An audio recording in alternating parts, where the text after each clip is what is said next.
மறக்காம நம்ம கோட்டு போடணும் கோபாலு. கண்டிப்பாண்ணே, என்ற ஓட்டு எப்பவுமே உனக்கு தானே. அண்ணே இந்த வந்துடுறேங்கண்ணே. சரிடா கோபாலு. தலைவரே, அவனே எதிர்கட்சிக்காரன். அவன் வீட்டுல இருந்து ₹1 நம்மளுக்கு ஓட்டு போட மாட்டான். அப்புறம் எதுக்கு தலைவரே அவனுக்கு பணத்தை கொடுத்தீங்க? அன்பு, இந்த தொகுதியில் நம்ம ஜெயிச்சேன்னு வச்சுக்க, என்ன ஆகும்? என்ன ஆகுமா? எதிர்கட்சிக்காரன் கேவலப்படுவான். உனக்கு ராஜ மரியாதை கிடைக்கும் தலைவரே. நம்ம பயலுக கூல கும்பிடு போட்டு உனக்கு அடிமையா இருப்பானுங்க.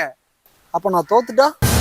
தோத்தா என்ன ஆகும்? நமக்கு தான் கேவலம். எல்லா மரியாதையும் அவனுக்கு தான் கிடைக்கும். இந்த பயலுக எவனும் உனக்கு கும்பிடு போட மாட்டானுங்க. நானே உங்க கூட இருப்பேன்னு தெரியாது.